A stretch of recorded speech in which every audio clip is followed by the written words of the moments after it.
Follow Famous and Gravy on the Wondery app or wherever you get your podcasts. You can listen to Famous and Gravy early and ad-free now by joining Wondery Plus in the Wondery app, Apple Podcasts, or Spotify.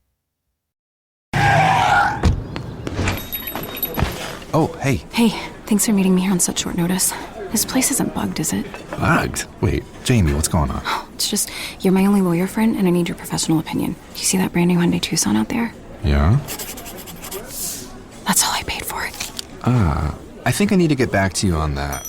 Do you know what you want? Yeah, I do now. Deal's so right, it almost feels wrong. Get the car or SUV you've always wanted, plus America's best warranty at the Hyundai Getaway Sales Event. The guilt is real, but so is the savings. Listen, I don't want to get in your business, but if that's all she paid for it, I'll have what she's having. It's a great day for a new Hyundai at the Hyundai Getaway Sales Event going on now. Get 0% APR for 60 months, plus 0 payments for 90 days on all Hyundai Palisade, Santa Fe, and Santa Fe hybrid models. And check out our other great deals at your Hyundai dealer today. Offer ends September 2nd. Call 562-314-4603 for details. You know that person in your life who just can't stand mayo? Call them traumatized. Call them closed-minded. We get it. They're stuck in their ways. But here's the thing. They just haven't tried Hellmann's flavored mayo. We're talking bold flavors that will flip even the biggest skeptics. Spicy mayo that adds the perfect kick to your burger. Garlic aioli that transforms ordinary fries into something extraordinary. Chipotle mayo that turns your basic wrap into a smoky sensation. So to all the mayo haters out there, yes, we're looking at you. It's time to eat your words. Because with mayo this flavorful, any hater is just a mayo lover waiting to be convinced. Hellmann's flavored mayo. Get ready to eat your words. Famous and Gravy listeners, Michael Osborne here. I've got two things to say before we start today's episode. First, we could really use your help growing the show, and there's a very simple thing you can do. Leave a review for Famous and Gravy on Apple Podcasts. If you're listening on Apple, you just scroll down on our show page, tap the stars, and write a few words. These reviews help feed Apple's algorithm and help new listeners to find our show. The second thing is, if you yourself are interested in starting your own podcast and you want to learn about how we built Famous and Gravy, we would love to have a conversation. Our email, as always, is hello@famousandgravy.com. So 2 things. Please write a review, and if you're fantasizing about your own show, please reach out. That's it. Thanks again. Let's get to it. This is Famous and Gravy, biographies from a different point of view. To participate in our opening quiz, email us at hello@famousandgravy.com. Now, here's the quiz to reveal today's dead celebrity.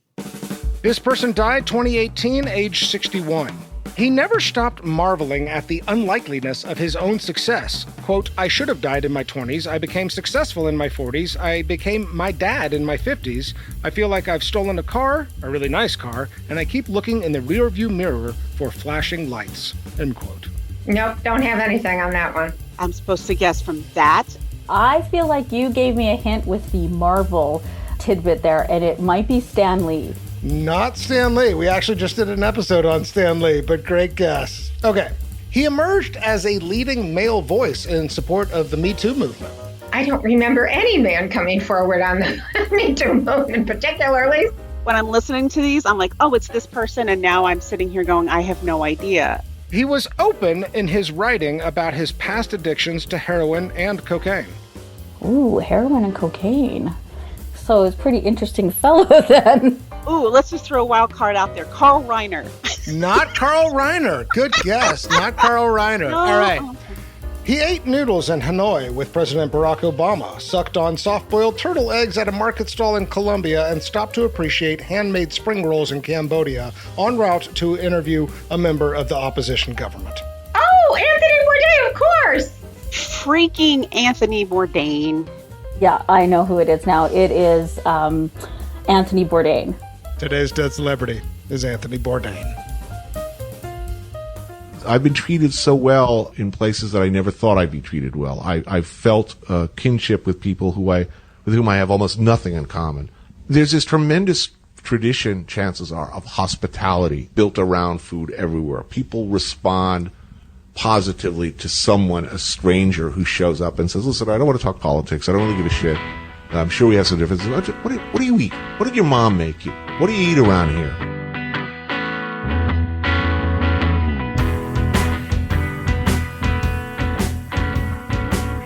Welcome to Famous and Gravy. I'm Michael Osborne. And I'm Alice Florence Orr. And on this show, we choose a famous figure who died in the 21st century, and we take a totally different approach to their biography. What didn't we know? What could we not see clearly? And what does a celebrity's life story teach us about ourselves? Today, Anthony Bourdain died 2018, age 61. Okay, so before I introduce Alice, I do think it's probably worth saying in this episode, we are unavoidably going to get into some really tricky territory. So if you are not in a good place to listen, then maybe take a pass on this episode. Okay, so Alice is the managing editor of Podcast Review. If you're not subscribed to that newsletter, I highly recommend it. Alice is also a writer. She's at times written a lot about Anthony Bourdain. And I would say also, above all else, you are an advocate for excellence in audio. Is that a pretty good introduction? Perfect. Sounds better than my own mother. Okay, that's what I'm going for. So Alice and I chat a lot, and you kept asking me, why haven't you done a Tony Bourdain episode? And so I finally said, you know what? It's time. I think it is safe to say that he meant more to people than your average dead celebrity. But how are you feeling going into this conversation? I'm really glad that we're doing this now, because I feel like if we had done this even 2 or 3 years ago, I would have been an unstable mess. It must be every 6 months that I will meet a stranger in some random context. I think the last time this happened to me, I was getting a tattoo. And I remember saying to somebody while I was waiting to get this ink done, I said, oh, I would love to get a Tony Bourdain tattoo, but I just can't think of what to get. And he just immediately locked eyes with me and went, I have a Tony Bourdain tattoo. Do you know what I mean?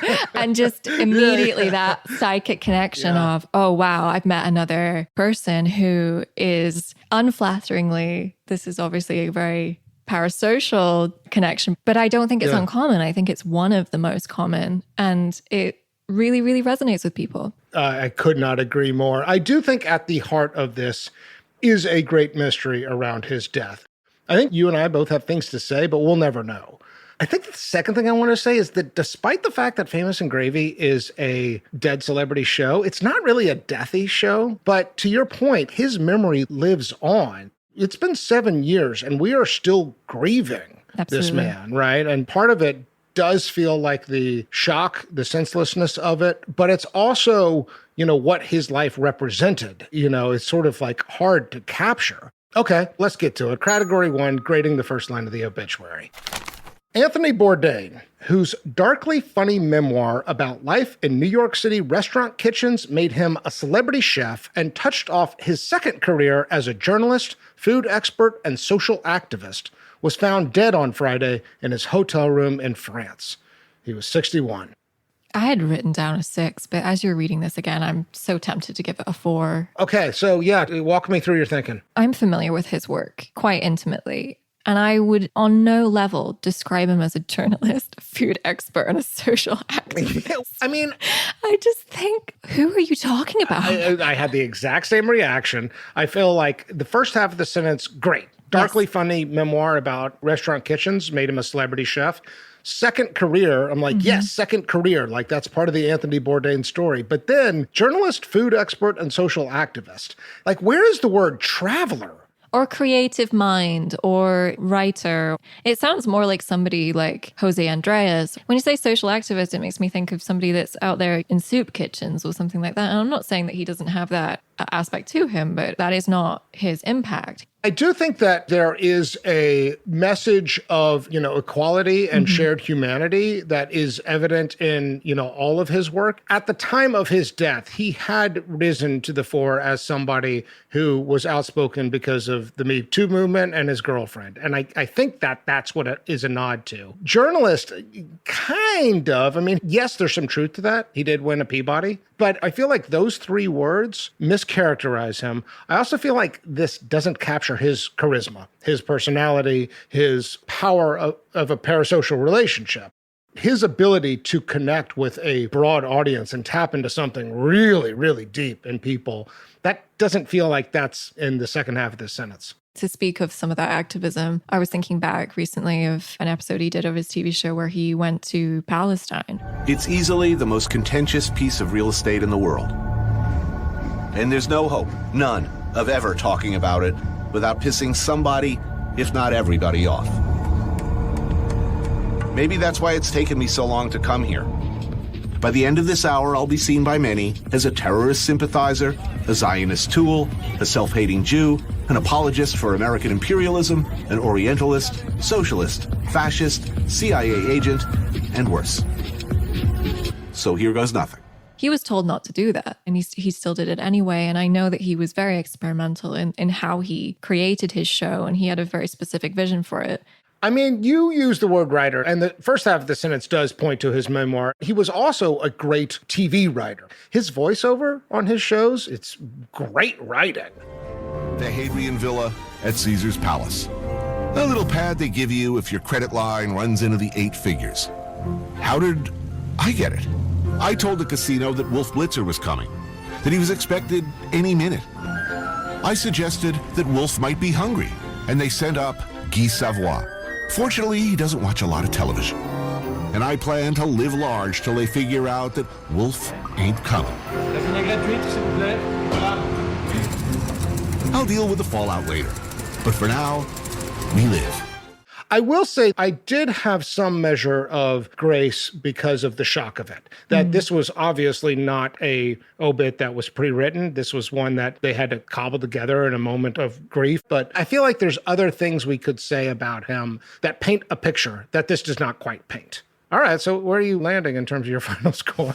Are you sticking with the 4? Well, since you reminded me, this obviously was cobbled together quite quickly. I think I will stick with my original 6 because ultimately it's a finer bit. What about you?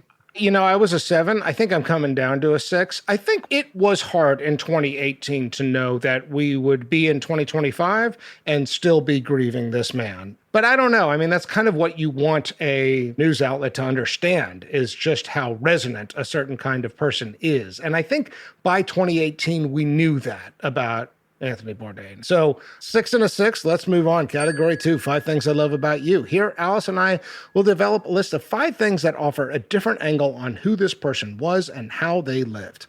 I'll let you go first, because I imagine you have a rich list. First one I have is that he tried to seek out authenticity, a pursuit that often led him to feelings of apathy. Oh, interesting. I wrote down authenticity too, and I so balk at that word these days because it's so overused. But I defy you to go online and watch an Anthony Bourdain episode or interview or award speech or whatever, where you don't feel like you're getting the unfiltered version of this man. I mean, he just comes right off the screen and connects. To think about, much less empathize with somebody who comes from 5 generations of coal miners in a place that looks like this is, to our enduring shame, unthinkable. Why can't these coal miners get retrained, maybe put up solar panels for a living? Why would these conservative, deeply religious people vote for a thrice-married billionaire New Yorker? Well, I went to West Virginia, and you know what? Screw you. You had this bit about apathy. Say more about that. In his memoirs, he talks about how the formula of doing these shows, and you can see this in the episodes themselves, like you can tell when he's had an encounter that has been too staged, or the people that he's speaking to are putting on a performance that he knows is ridiculous. I think very early on, there's a part where he eats a cobra heart. Yeah. And he just finds it so performative. And this formula of the fact that, when you're doing a TV show and something funny happens or something interesting happens, the producer will just say, hey, can you do that again? But can you do it more? Can you give more? Can you be a bit funnier or louder? Amp it up a little. Exactly. And I think he hated that. I think it was something that he really strived to avoid in his television show, which I think is why it's one of the better ones. But ultimately, you can't really avoid that when you're trying to produce something at scale. And I think it did start to wear on him over time. But it's interesting because you often wonder, how can a man who travels so much and saw so much of the world ultimately come to a place in his life where he didn't see anything else that was worth sticking around for? And I think that in order is the to... big mystery. Yeah, exactly. Yeah. And I do think that this question of authenticity, or question of, searching out something that is real or emotional or, the truth, I think he was always looking for the truth, and I don't know if that's something that he always found. I like the way you linked that with writing and really with creativity overall. He's very creatively demanding of himself. And I think early on with the TV show, he's not comfortable with the camera. It takes him a while to figure it out. But at the heart of that drive is a kind of intuitive pursuit of truth, a truth in yourself. Does that sound like what you're saying? Oh, completely. I find it fascinating that this came up in both of our lists. Let me go into my thing number 2, which is sort of related.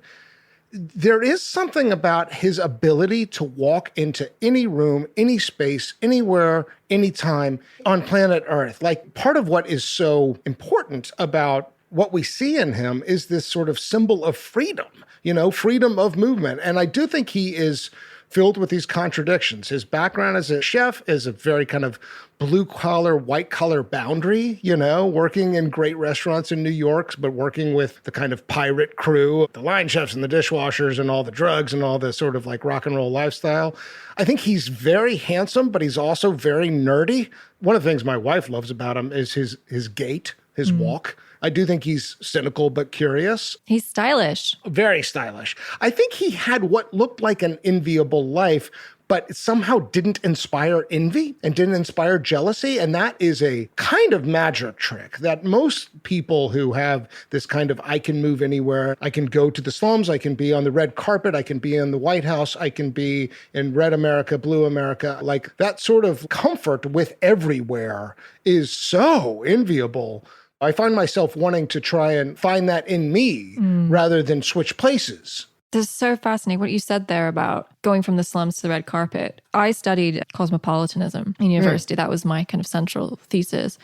And what you're saying is basically this quote by a cosmopolitan theorist called Kwame Anthony Appiah. The Appiah quote is that, a cosmopolitan can be as at home in the Louvre as the slums. It has that kind of transitional quality to it. So I would say that in the true sense of the world, I think the reason we're attracted to him is because Bourdain is the archetype of the cosmopolitan, like somebody that everybody can relate to, but yet exists slightly apart from us in this sort of mysterious, alluring way. This is really what was missing in the first line of the obit. In terms of the famous and gravy question of desirability, that's a quality I want, Alice. And I do feel like that's a quality that you develop from the inside out.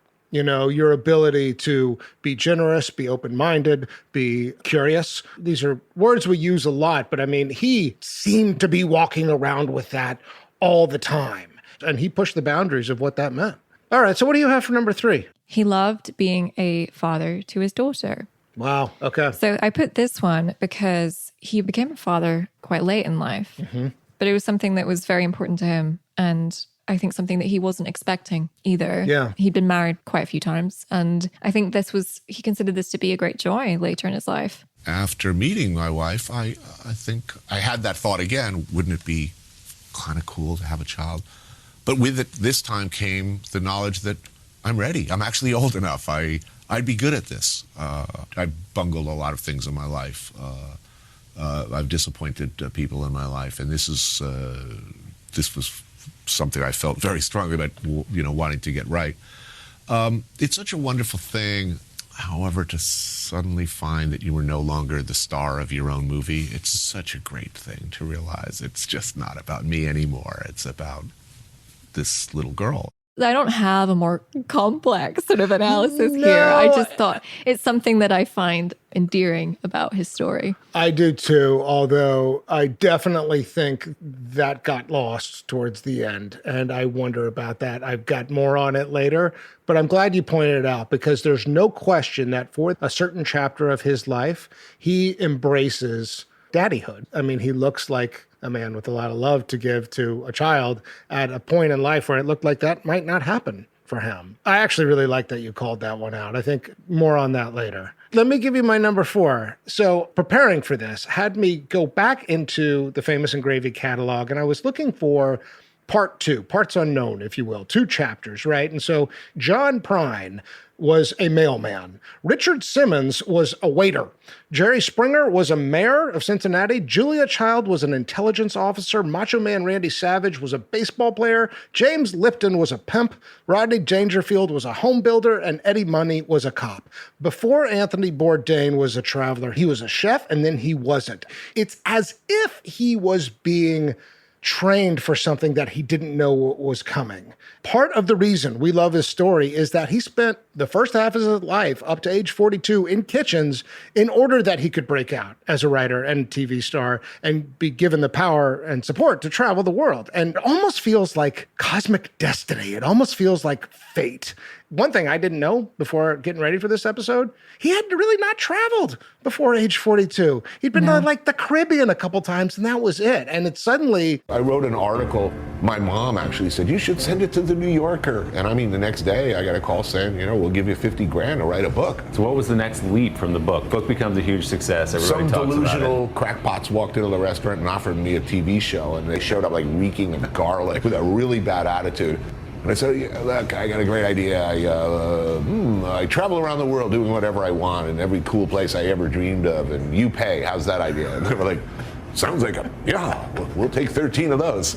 It's nice to know who we're talking about when we talk about places with really complex problems. Some knowledge of, who people are when they're sitting at home with their family eating instead of just statistics. Where this is a famous and gravy point is that you never, ever, ever know where life might take you. And it is so important for us all to remember that. It's so easy to look back at our life at any stage and say, did I make the right set of decisions? And the uncertainty of the future is scary, but it's also beautiful. His story embodies that possibility. And while his ending casts a shadow over that, I think there is a case to be made that you can separate that out from this important second half of his life. And it's parts unknown, part 2 of a story.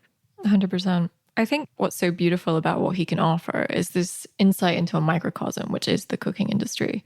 When Tony died, I was living in Copenhagen. Noma was having a sort of second coming. The people I was around at that time, people I was dating, they were in that world, and I found it fascinating, staying behind after service, eating the staff dinner, all that kind of stuff, seeing all the people who are from all around the world, and the difference between the people who are behind and doing the service and doing the cooking versus the people who are the consumers and the customers and the clients. It is, as I say, a microcosm, and I think that's something that you don't really get an insight into unless you are really looking. Mm-hmm. And once you do, it's fascinating. And I think he really opened that up for so many people. I mean, I love the way he describes kitchen culture as a meritocracy. I would like to know now, or as soon as possible, if you're going to start crying and freaking out, on the first busy Saturday night. I want to know as soon as possible. So if I have to push you a little bit, and if the other people in the kitchen are pushing you a little bit, let's be realistic. We're just separating you out from the herd. My food service experience is fairly limited. I worked for a dishwasher as a period of time, which actually was a good place for me. I was good. And there is a kind of camaraderie, but also a animalistic ruthlessness that can emerge in a kitchen. At least that was my short experience of it. And I feel like, to my point number 4, it was also the essential training, his being a student of that experience, his ability to write about it and document it, but also understand the universality of it, that we trusted what he had to say about it. All right, so what do you got for number 5? He was a highly empathetic person. And he says this himself. He doesn't need to agree with you to respect or like you. I love this because I do think that in the world of cooking, there are, especially there's a lot of political beliefs in that world. People always say that food is a great universalizer. I don't think that's incorrect. I think there has been a lot of discourse over the last 10 years or so about the lack of parity in food, about appropriation. Mm-hmm. He spoke and wrote often about the way in which the kitchen is full of people from all over the world, very hard workers, valuable people, his friends, et cetera, et cetera. And he really embodied that in his personality, in this way that he would go out and seek out new experiences and aim to meet people, over the dining table. So he is like a hero who has this dark side to him, and yet that dark side is not something that we have to disown. It's something that we have to accept. Yeah. I was reminded getting ready for this, and this is such an obvious point for real foodies, and I don't claim to be that, but how many of the great cuisines in the world were really figured out in poverty? Like the great French cuisines, for one example, are mostly, peasant dishes, right, historically. Yeah. And that's part of what he's interested in, is the kind of like joy in a state of desperation. But I also think that something that he models and displays is being a good guest, the ritual of sitting down. I mean, one of my favorite quotes, you learn a lot about someone when you share a meal together. It's so simple, but he also carries a real attitude of similarities, not differences, which is one of my core beliefs. I think that speaks to your point about his empathy. It's just such a critical part of his persona. So I'm glad you called it out. Well, I just think you should definitely read Appia. I think he's absolutely the philosopher for you. It sounds like it. How you feel. I'll send them the podcast when it's done. Well, he's going to say, she butchered the quote because it's from the slums to the Sorbonne and not the slums to the Louvre. Because he's very clearly doing deliberate alliteration there. And as soon as I said it, I was like, that's not the right That's not what he quote. said. That's really funny. Okay, let's recap. So number 1, you said sought authenticity and possibly leading to apathy. Number 2, I said freedom, ability to walk into any room, any space, anywhere, anytime. Number 3, you said father to a daughter. Number 4, I said second chapter, parts unknown, or part 2. And then number 5, empathy. We could go on, but I feel like that's a pretty good summation and a pretty good starting point. So let's take a break.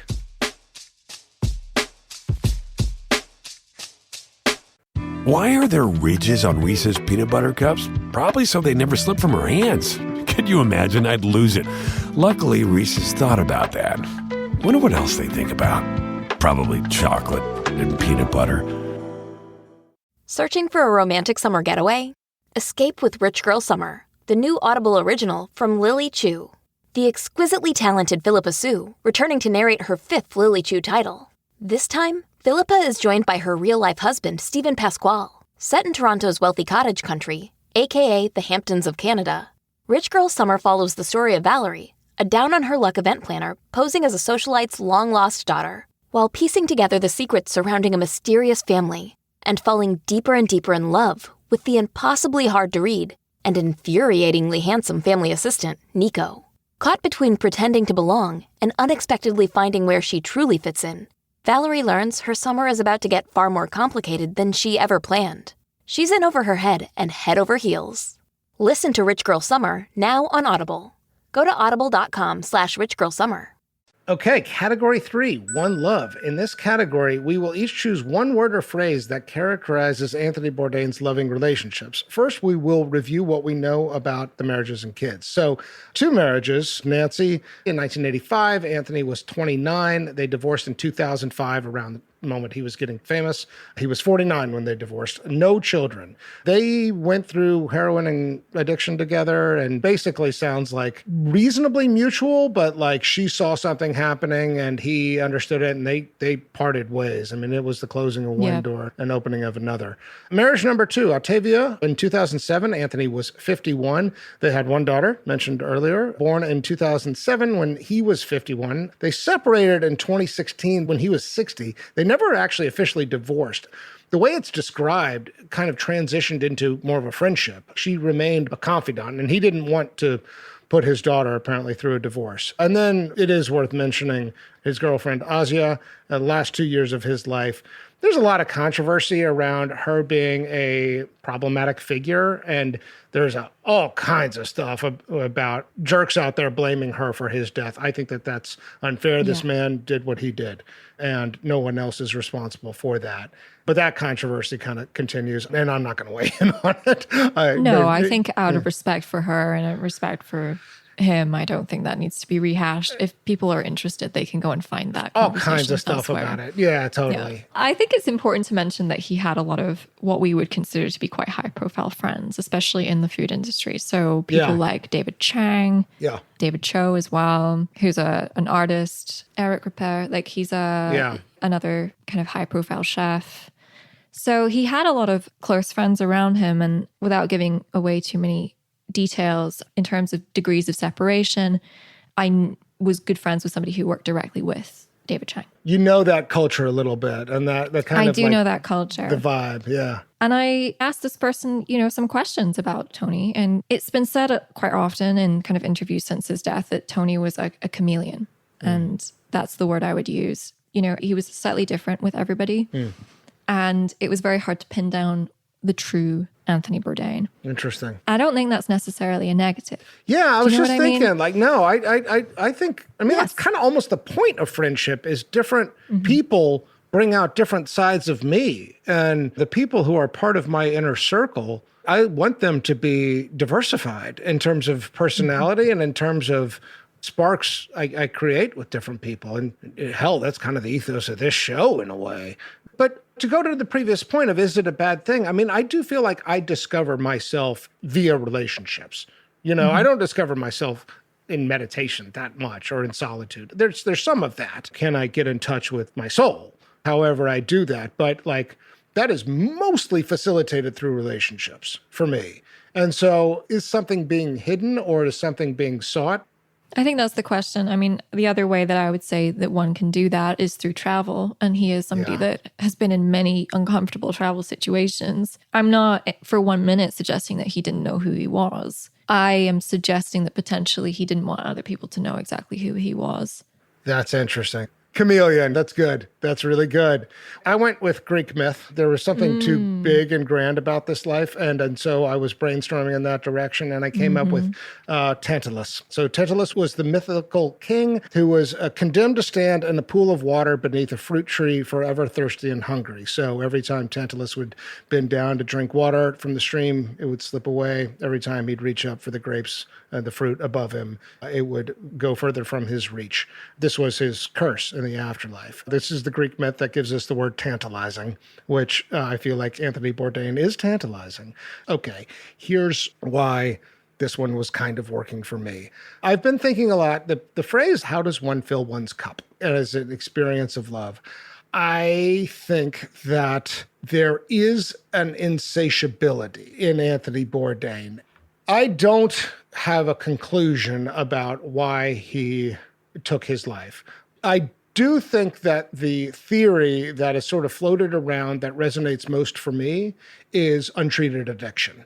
That he was a heroin and cocaine addict at one point, and he did not go through any kind of 12-step program or anything like that. He kind of white-knuckled it, but he did become a heavy drinker. And I've met people like that who were junkies and now drink. And for them, it feels like what they're saying without exactly saying it is that it's not that big of a deal compared to frickin' heroin, right? And that, for a lot of people, I think makes sense. I don't want to have a blanket attitude around this, but I do see his passing as a combination of heavy drinking trending towards alcoholism combined with fatigue, where the question of what is filling my cup and can I fill my cup, or maybe to be more literal about it, how do I experience love, became elusive. Much like it did for Tantalus. Every time he went down to fill his water, it's gone. There's also something sort of so big about Anthony Bourdain's life story. I think we're going to be talking about this for forever, in a way that, I had to go Greek tragedy. So there's places where the metaphor falls apart, but Tantalus was what I had. I'm going to blow your mind right now. In Japanese mythology, when you get to hell, if you've been a glutton, you become something called a hungry ghost. Hungry ghosts are doomed to wander the earth for the rest of time, trying to eat, and everything just turning to ash. Anthony Bourdain has a novel called Hungry Ghosts. It says here that it's about a gluttonous estate owner haunted by his last meal. So to have this mirrored in your Tantalus mythological story, I find that so fascinating. And I think it's very intuitive because I do think that is kind of the sense that we got from him is that he travels around looking really skinny and fit, and I've kind of heard it described that basically he just wouldn't eat for the whole day and he would just start drinking and then eat one big meal for the camera and that would be pretty much it. and he would get up really late in the morning, and then he would just go out and he would do his filming and stuff. And so it does have that quality to it, this idea of just constantly searching for something, the next great meal, and never quite finding it. You know, as the show has gone on, I've gotten more and more comfortable talking about my experiences in recovery and in 12 steps. And I need to make it very clear I'm not a spokesperson. I just want to speak from my own experience and my own education and understanding. But they talk about the God-sized hole and how we try to fill the God-sized hole with all kinds of material and emotional things. Nothing seems to satiate. Nothing seems to ever fill it. And I went back and listened to the interview Bourdain did with Mark Maron, who was somebody who inspired me to sober up in the first place. And they talk a little bit about, Bourdain says, yeah, I'm basically a freak. You know, drinking's not that big of a thing. I'm a freak in that regard. I never stop drinking. I drink a lot on the show. If I go out to a restaurant, I drink. But I've never had liquor at home, or I've never sat in front of the TV with a beer. It's not the thing that's going to kill you. It was just not. It was never my thing. I mean, I like it. It's part of my life. But for whatever reason, I've drank too much in my life. I mean, if I was in a work situation, I'd come home drunk every night. But left to my own devices, I'm not going to have a problem with alcohol. It's not my place to call him an addict or an alcoholic, but what I also looked into was his spiritual path, such as it was. And I think he had a certain kind of open-mindedness and universal humanity, but I don't think he had a belief system. And one of the great things that the 12 Steps offer is an open-ended question as to how you define the God or the higher power thing. I was in a meeting this morning where I said, look, somebody else starts talking about God and it makes me uncomfortable. I don't want to hear about anybody else's God. But what they do in 12 Steps is say, no, you get to decide your own. You get to decide what that idea or concept or entity or scripture or lack thereof means to you. And there's a part of me that feels like, God damn it, Anthony, if you had just looked at that a little closer, you were right there. You were right there. And because that got neglected, this disease, whatever disease it was, alcoholism, depression, something else, that's what caught up with you. That's the great tragedy for me. So I'm sure we'll talk more about that, but I had to get that out. I couldn't agree more. Let's move on. Yeah. Category 4, net worth. Oh, God. Oh, is that an awkward transition? Okay. So, how much money does this man have at a time of his untimely death? Oh, God. I've been going through this thing where it's like, this category can be so distasteful. It is kind of never felt more distasteful. I will say this. I didn't want to think about this at all, except I have a favorite Famous and Gravy dinner table on the net worth leaderboard, and I went with that number, and that's it. How did you think about this question? His estate was not big, and that he died with one apartment and nothing else. So I went with a much lower number. All right. So Alice Orr wrote down $1.5 million. Michael Osborne wrote down $20 million. The actual number for Anthony Bourdain, $8 million. Interesting. Okay, so it's right in between. Okay. I like that number. And at least in this context, it's a lot more humble. And let's put him on the leaderboard. So this puts him in interesting company. So also with $8 million, we have Randy Savage, Neil Armstrong, Ruth Bader Ginsburg, and Bill Buckner. Wow. There's a wrestler, a Supreme Court judge, an astronaut, the man who was accused of being responsible for costing the Red Sox the World Series in 1986, and Anthony Bourdain. Well, I feel like a lot of people are always talking about like their dream dinner party, but if I turned up to this table, I'd be like, cool, hi guys. I mean, Bourdain kind of makes the whole thing work, but it's an eclectic group, and we're going to find some common ground and some things to talk about. You would immediately turn to Neil Armstrong and be like, how was the moon? Yeah, exactly. Exactly. I want to hear about the Congo first, and Lao. Anthony, your turn. And also Macho Man Randy Savage past the Slim Jims. All right. We got past that uncomfortable conversation.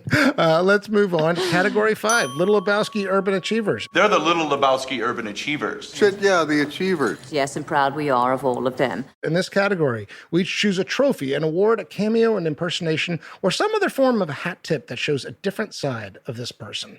What did you have here? I'm trolling a little bit because I've gone with the Roadrunner documentary. Well, it wasn't really a documentary. It was like a film that they made about 4 years ago. You are inspiring so many people with the show. You have a good karma. Can't believe you said that. Yeah. Good karma? I think so. Well, doesn't this concern you this is as a good karma. Buddhist? Look, we're sitting here in Provence. So, wait a minute. We just had this fantastic meal. Yeah. Life, admittedly, for you has been pretty sweet. Yeah. Isn't that worrying to you? We're sitting No. in Provence. It's like a wine label. The next life cannot possibly be better than this. It's probably going to suck. Enjoy every minute of this now, Eric. And pray that this is it. Because if you're right and there is a next life, we are, my friend. I may come back as a sea cucumber, but you're coming back as like a Yorkie, or, you know, if you're lucky. So, I mean, it's not the biggest red card. It's probably a yellow card, but the bits of his writing that he had never recorded, they AI'd. Is that right? I didn't know they did that. I thought it was one of those things where it kind of annoyed me, but at the same time, I was glued to it. Did it answer anything for you, though? The Anthony Bourdain we know on TV, and even to some extent in his writing, is a character. What we see is not what's true. And even for somebody who seems to embody all this authenticity, this is the heart of the mystery, is that what we imagined as a dream life and a dream story was not the internal reality. It could not have been. But I think this comes back to the fact that he is a chameleon and is different for everybody who meets him. I think that's the key to it. And what struck me in this documentary was that so many people are trying to figure it out, but mostly to just appease their own sense of grief and loss. And they have a right to do that. And we have a right to do it too. But I think that truthfully, we will just get to the end of it and realize that we knew a person as much as he allowed us to understand. And I think the fact that we were all shocked by this, you know, there's plenty of celebrities that have died in similar ways that I was not shocked by, but this genuinely shocked me. And I think it's because I was fooled. I was fooled in a way that he was fooling himself. And that's harsh, but I think it's true. That's interesting. I'm not sure I disagree, but I'm not sure I'm quite there either. I think that part of it is that I don't think I can or ever will understand this level of, let's just call it mental health affliction. While I do think that there are a lot of similarities between depression and the disease of addiction, and I believe them to be diseases, I also don't know if this dark monster in him had been lurking there the whole time, or if it was birthed and found an expression towards the later part of his life.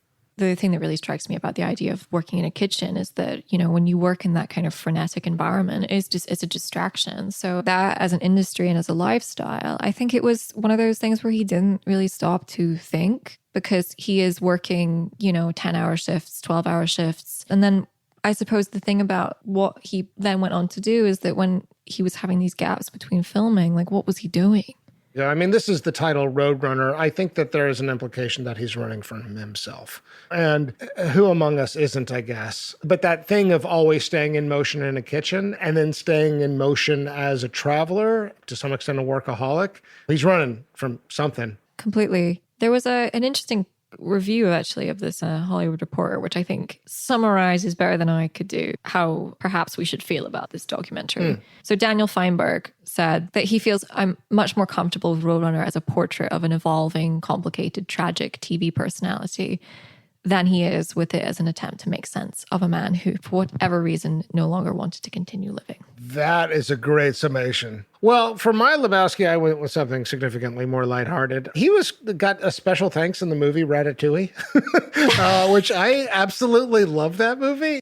How do you tell a good bread is without tasting it? Not the smell, not the look, but the sound, the crust. Listen. Oh, a symphony of crackle. Only great bread sound this way.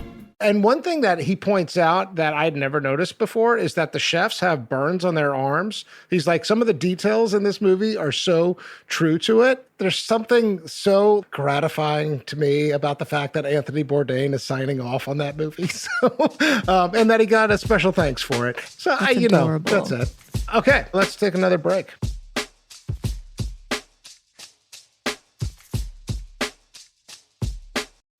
Taking on a DIY job around the house is the ultimate summer project. But if your DIY home security system is a beware of dogs sign, when your real pet is Princess the cat, that's safe-ish. To be actually safe, help protect your home with a DIY system from ADT. It's easy to install and gives you virtual assistance from ADT's technical support team. Best of all, you can tell everyone in the neighborhood you set it up yourself. Don't settle for safe-ish this summer. DIY with ADT instead. Visit ADT.com to learn more. Wild Planet is sustainable seafood the way nature provided it, because nothing beats wild. Wild is pole and line-caught, hand-cut, and hand-packed tuna. It's small fish like sardines and anchovies that are lower on the food chain and help to preserve ocean habitats. It's less processing and more delicious, clean nutrients, like 33 grams of protein in a serving of Wild Planet albacore tuna. What's wild tastes better and is better for the planet, which is why we ask you to go wild. Wild caught, wild enjoyed, Wild Planet. Wild Planet premium canned seafood is available at major retailers nationwide. Okay, category 6, words to live by. In this category, we each choose a quote. These are either words that came out of this person's mouth or was said about them. He's got so many good ones. I know. But I'll give you what I got. I tried to be literal about this category, words to live by. What nicer thing can you do for somebody than make them breakfast? It's so simple, but I thought about all the times I've ever made anybody breakfast. I love when I go camping or on like a guy's trip. I love making breakfast for my kids on Saturday. Like nothing gives me joy like being the pancake guy. I'm an okay chef, but I'm great at breakfast. And it is, I think, the nicest thing I can do for somebody most of the time. It's such a like simple observation, but I think it ties together his empathetic qualities, food ritual, and food. What nicer thing can you do for somebody than make them breakfast? That was so wholesome. That we can put in the family-friendly edition of this episode. And mine, which is also about breakfast, we can put in the adult version. I have long believed that it is only right and appropriate that before someone sleeps with someone, one should at least be able, if called upon to do so, to make them a proper omelet in the morning. It's the same quote. It is. Different lens on different it, but context. 100%. Yeah, no, but look, breakfast matters, damn it. Breakfast does matter. I was getting into Tony when I was probably 18, 19. And this was some of the real dark days of the anorexia, but also just I was growing up and trying to figure out who I wanted to be as a person. I always kind of really glamorized and romanticized that idea of like the cool girl. Like I always wanted to be the cool girl. The one that goes out at like 12 p.m. and drinks beer and eats pizza. And it like, all I will say about that is I think I was looking at Tony and being like, oh, I wish I could go out and eat as much as him and still be like stick thin, like Tony, you know? And I think later as I got older, it was much more about this idea of building relationships through food. And that's something that I've really appreciated as I've got older is that if you're in a relationship with an eating disorder, you can't be in a relationship with an actual human being. And for me, this quote just started to mean very different things as time went on. At first, it was very superficial. And then as I got older, I was like, you can't choose the ED over an actual human being because it's just not going to work. Yeah. And so it's a projection onto a quote. But ultimately, I think we both resonate with this idea. I think it's important to share food with people. Yeah, and to cook for other people, and to start off your day cooking for other people. Okay, let's move on. Category 7, man in the mirror. This category asks a fairly simple question. Did this person like their reflection, yes or no? This is not about beauty, but rather a question of self-confidence versus self-judgment. I mean, this is why this is such a hard episode, Alice. I think that there is no sugarcoating the fact that his suicide, even when I compare them with other forms of death of despair, with other figures we've done on the show, the way it forces you to reinterpret the whole story is almost inevitable. It's so confounding because it's so in stark conflict to our public understanding of who he was. Here's how I thought this one through. He talks about his addiction, but he never gets a diagnosis that we know of publicly about him suffering from depression. He must have. I think it's a prerequisite, but we actually don't know. And this, to me, kind of feels like a question of how far back we decide to map the story of his ending. I am choosing to interpret his last 2 or 3 years as separate. This category has always been oversimplified. We're averaging over the course of a lifetime. But I want to believe that his disease found him in a particularly low and impulsive moment. But it was just that. It was just a moment. And I am actually going to choose to say, yes, he liked his reflection. I know that stands in contrast to how we understand the story. But I think in choosing to go that direction, it's a reminder to me that the people I am close with who suffer from mental health disorders, more than anything, require, at a bare minimum, maintenance. Yeah.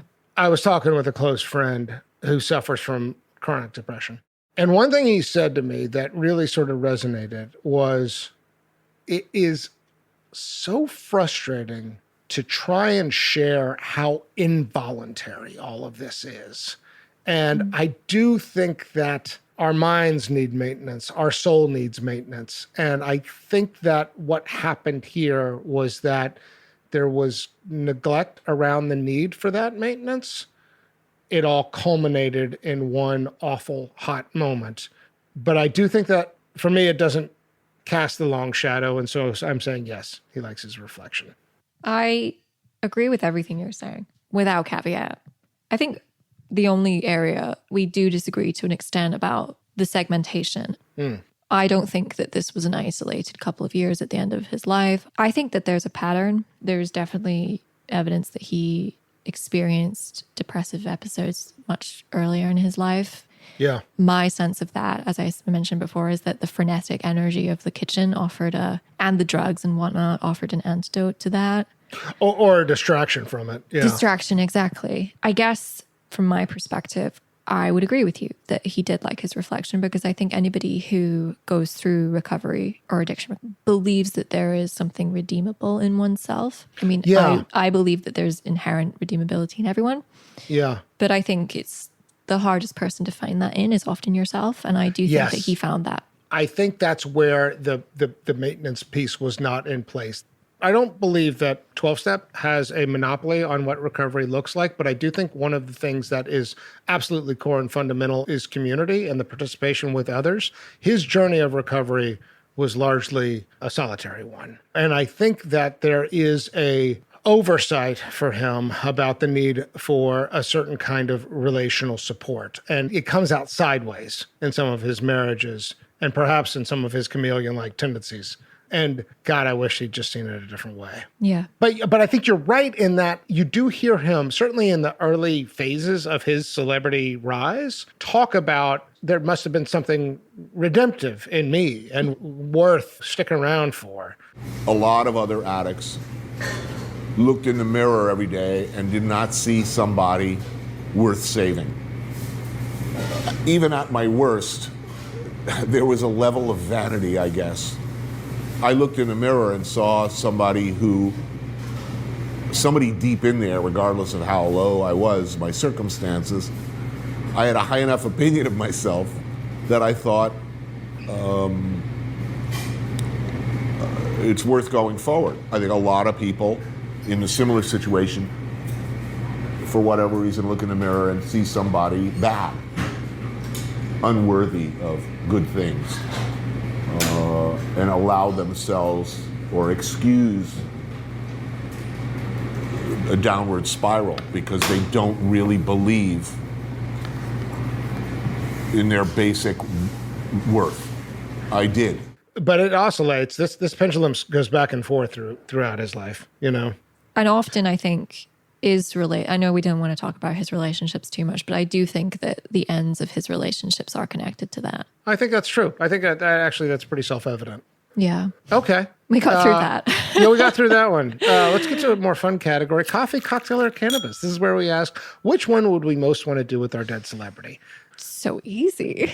Was it? All right. What'd you have here? I'm dying to know. Well, I mean, this is kind of a similar thing with the Joan Didion situation. Like, the obvious choice is a cocktail, but then are these people a little bit too reliant on Right. on Yes. No. cocktails. Right. Is this bad for him if we sit down and have a drink? Although having a beer in Hanoi sounds pretty awesome. Exactly. You know? That's the thing, is if you're going for this sort of archetypal experience cocktail, if you're actually concerned for this man's well-being, potentially it's more the coffee. And Yeah. I was kind of thinking at the end of that last segment that it is actually encouraging that, considering that he is the kind of person that sort of exemplifies that troubled poetic writer type, just how uncomfortable people are with his tragic poetic end. There's no romanticization of his last days. And I think that maybe we are finally getting to the point where we are not going to choose the cocktail because we do actually care. And we think maybe the cocktail is not the best option for you right now. Maybe we are just going to have coffee and see where that goes. So maybe I'll say coffee. That's exactly where I'm going. Mm-hmm. I'm going coffee. I don't want more of the same with him. What I feel cut off from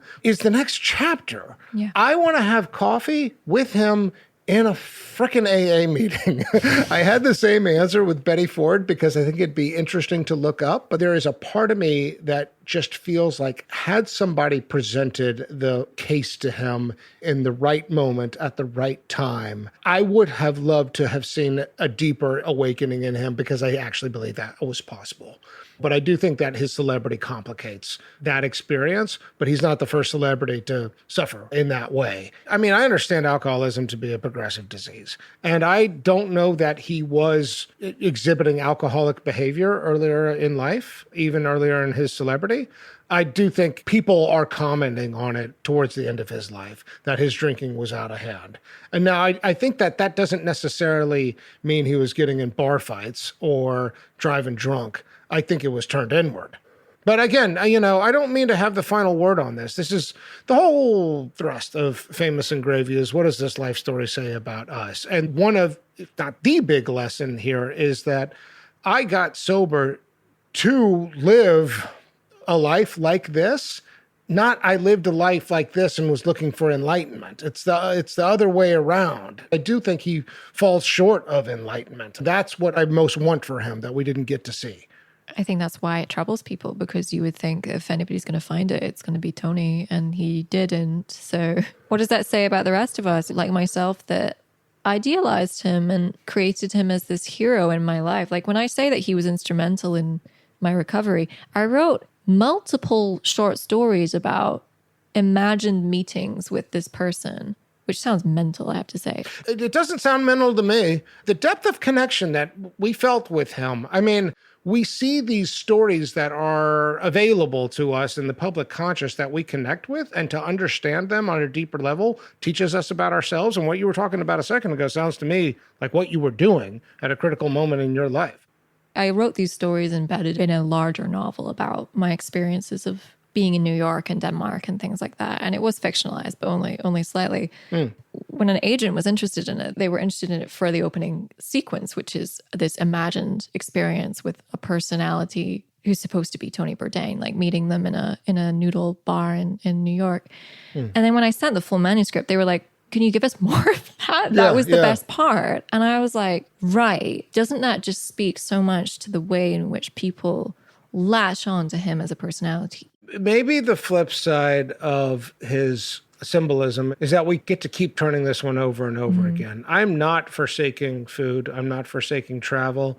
I'm not forsaking a lot of the ideal that he represented just because of the way he died. But I do think that the way he died forces me to ask questions about those deeper desires in a way that can yield something.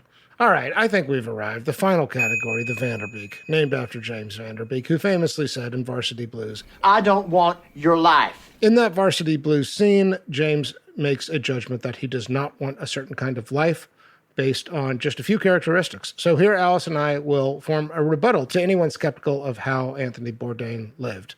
The counter-argument's obvious. I think that there is pain here that we didn't see and understand, and that somehow was never quite exercised or processed or understood even by him.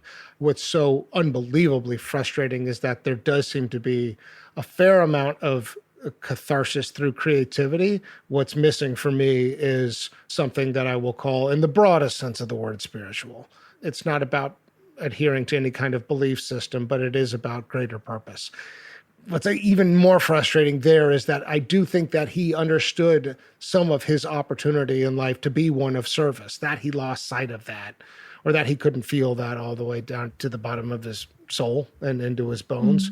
That it's never going to stop hurting. That is the counter argument, if you ask me.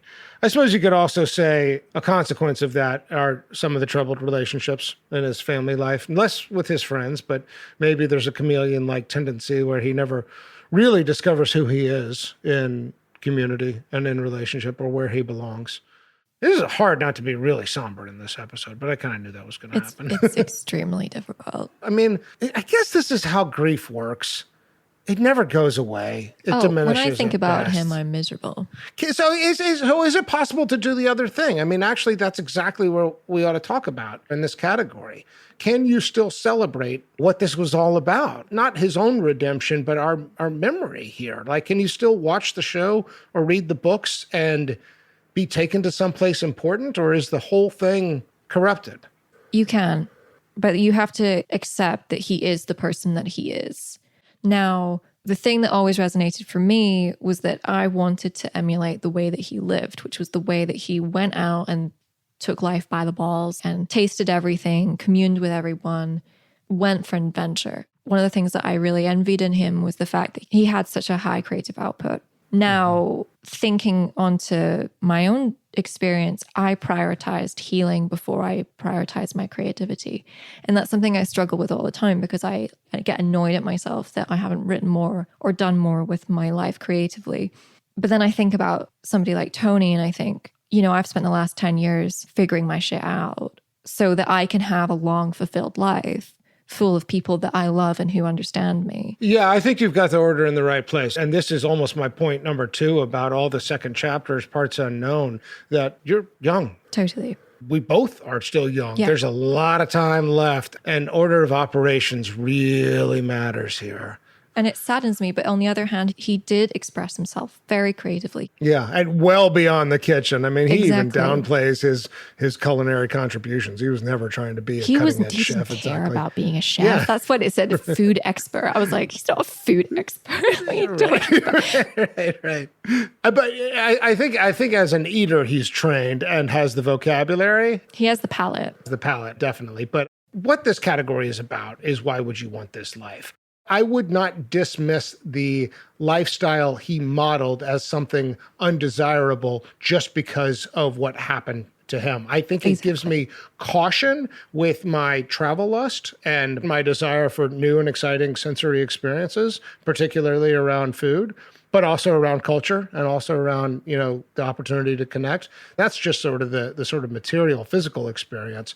I do think his ability to sort of idealize a kind of universal humanity, God, we need that, you know? Yeah. I need people to show me what that might look like. And all the contradictions he carried around with him as he did that felt like it is an important and universal idea, even if part of the consequence was his soul and his story and his life. I think he tried to live well. And I think he knew that we were all watching. I think he did fall into a very easy trap where we mistake attention for love. If there's anything he never quite put together, it was how to allow love in and how to sustain that. Was there anything else you'd add to the why we should want this life, Alice? I think that he lived big. I think he lived in the moment. I think he embodies very much a pre-COVID mentality, which is the idea of being tactile and having these new experiences. And travel has come back, absolutely, but it is much more curated. And people want to know what they're going to get before they go. Whereas I don't think he ever went into a situation with expectations. I think he met it where it was. And that I really admire. I think that that's a really spot-on observation, that history is going to regard him as the figure who helps us understand a particular moment in history that his death marks the end of in some ways, but that is also a contribution. And your point a second ago that there are worse lives and worse contributions is very well taken. Okay, with that, James Vanderbeek, I'm Anthony Bourdain, and you want my life.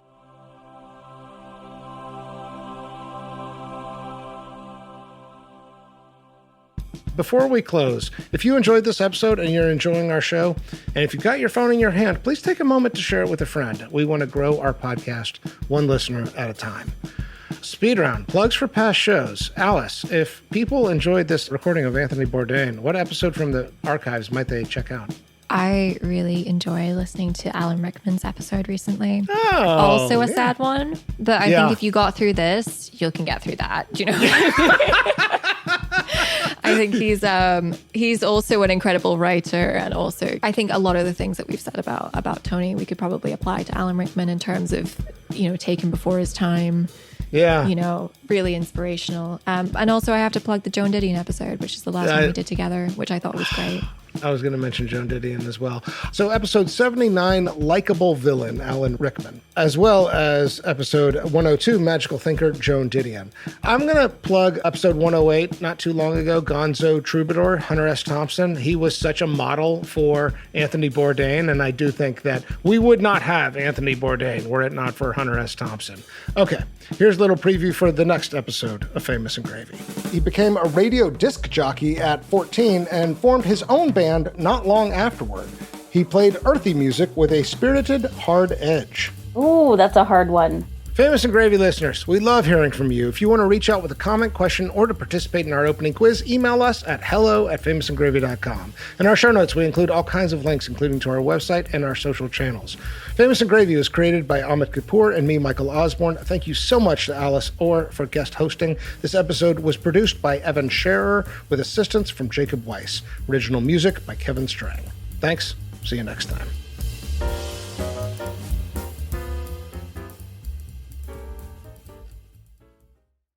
Follow Famous and Gravy on the Wondery app. You can listen to more episodes early and ad-free right now by joining Wondery Plus in the Wondery app, Apple Podcasts, or Spotify. Before you go, tell us about yourself by completing a short survey at Wondery.com/survey.